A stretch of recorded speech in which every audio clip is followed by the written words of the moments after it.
So what's up, y'all? Today we're gonna be taking a look at this figure right here, so stay tuned.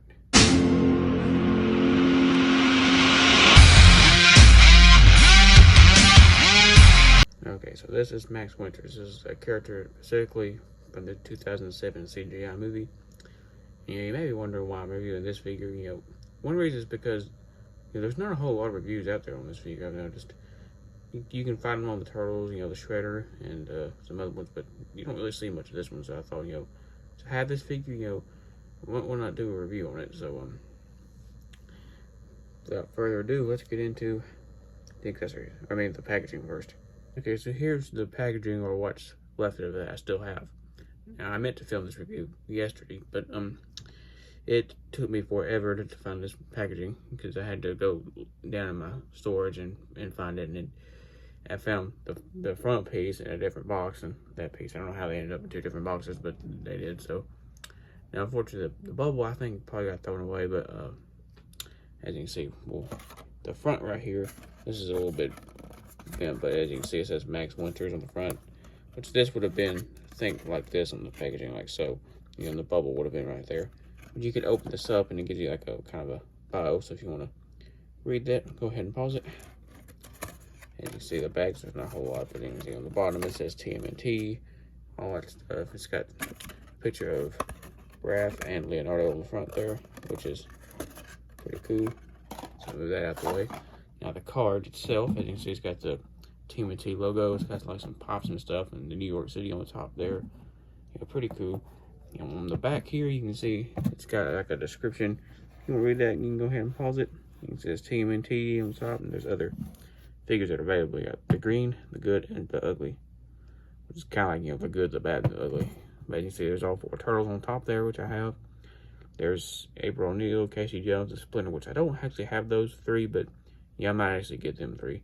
And on the bottom there, you got, it's hard to see some of the names, but you got Cry, Max Winters, which we're reviewing today, the Foot Ninja, the spider thing, I can't remember what it's called, the Jersey Devil, and the Vampire Cubador. I don't know how to pronounce that, but those are 3 of the 13 monsters from the movie. And they, like I said, they made Shredder in this movie, or for this line, which is a little bit strange because Shredder didn't actually appear in this movie. Shredder was supposed to be dead, so. But yeah, they still made it, which I might get him too, because he's actually a pretty cool figure. But, so let's, get into Max Winter's accessories. So his first accessory is this big giant sword, as you can see, which is the sword that he wielded in the movie, or in the flashback part at the very beginning, because at the end I don't think he actually used this, but as you can see, it's still cool. He came with his sword, and there's no paint details on here whatsoever. It's all unpainted, but it'd been cool if they could have maybe at least painted the handle black or something like in the movie.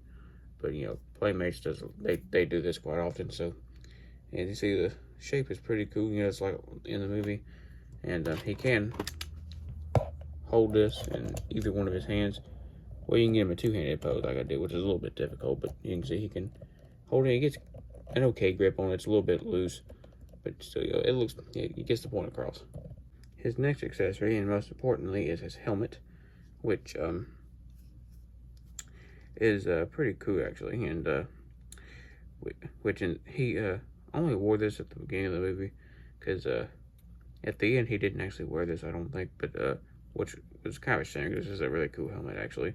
Now, how you would actually keep this on your head in reality, I have no idea, but still, it's pretty cool. It's got some pretty good details, paint details too. It's the base of it's like a flat gold, but then they painted this part like a darker gold, which looks pretty cool.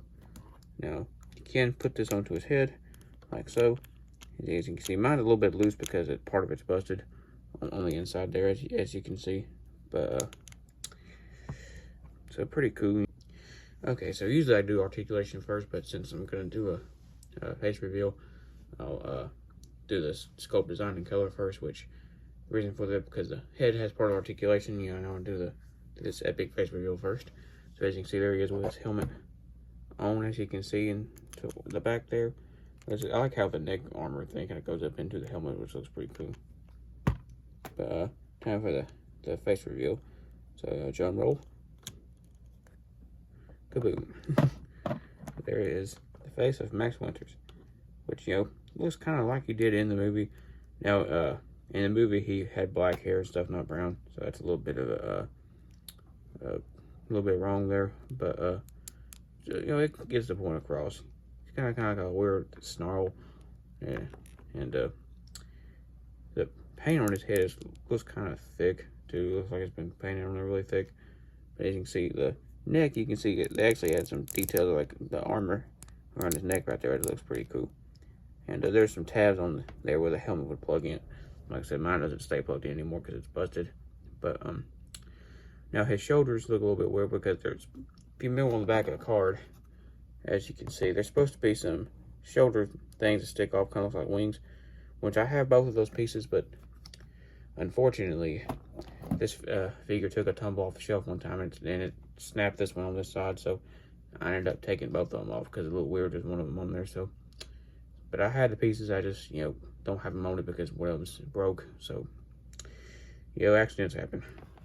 But as you can see, his armor, which, looks really cool. It's one reason I like this figure, again, this character in this movie, because he had some really, really cool looking armor. And as you can see, it's got like a lot of, it's kind of like a flat gold, but they've painted more of kind of like a bronzy color in the middle there, and some gray around his stomach, and on his arms there. And the gauntlets are a flat gold, with some pretty ornate details into him, with his hands right there, his fingers are gray, which kind of gives a good contrast. This thing is sash, I think is what it's called, is all brown, which in the movie had, more colors and stuff to it, but this one is just an all brown. It'd been cool if they would have painted this like a silvery color or something, which it may have been on the, no, it wasn't on the card. I was saying, sometimes they have more paint details on the card because they're prototypes, but that one they actually didn't. And you see there's some gray paint details underneath the sash there, as you can see. And his legs, especially they going with the back, more of that, bronzy color there, as you can see. And the grays, that sash wraps all the way around his waist there. His legs are mostly the flat gold color with a little bit of bronze on his knee armor there, as you can see. And see the legs look, the armor looks really, really cool. So now for articulation. The articulation on this figure is a little bit limited, and the turtles always have more articulation than the bad guys. That's what Playmates always says. The bad guys can never have as much articulation as the turtles. But so as you can see, he's got a swivel at the head there. He's got a swivel at the arm, a swivel at his bicep there. He's got a swivel at the wrist. He's got a swivel at the waist, and a swivel at the leg. So pretty limited. So here he is compared to the 4 turtles from this movie. And yes, I know my Donatello's missing a belt. When you're a kid, you lose stuff. That's why Leonardo's got a different sword right there, as you can see, because he should have the same sword, but one of them's a little bit short because I lost one of the swords. But like I said, when you're a kid, you lose stuff. It happens. But as you can see, he stands a little bit taller than the turtles. If I move his helmet, he stands about he's maybe just a little bit taller than the turtles, which it kind of works out because I think he was a little bit taller than the turtles, and the turtles are always shorter than everybody else, I think. But as you can see, I might, if you want me to, I might can do some reviews on these 4 turtles. Like I said, they're kind of complete, so it'll be a little bit hard for me to do. I did show Leonardo off in another review. I think that was the 2-pack of Leonardo and Rocksteady. I showed off various versions of Leonardo, and I showed that Leonardo. I do have the party wagon from this movie too, but that's going to be a little bit tricky to review because, the party wagon is a big vehicle, which I actually have 3 party wagons. I have the 2012 one, the 2007 one, and the vintage one. The vintage one, though, is unfortunately is in bad condition. So, what do I think of this figure overall? I like this figure. It got limited articulation, but it's just a thing with Playmates. But I enjoy the movie that this character was in. And they did make all 4 of the Stone Generals, which those are in 2-packs with different versions of the turtles. So I might invest in those as well if they're not super expensive. Now, one figure I would try to get is the Night Watcher, Raphael, and I had the chance to get that figure when I was a kid, and I didn't get it because I think I got the party wagon, and I've been kicking myself in the butt for that ever since. but because you know now they're kind of expensive. But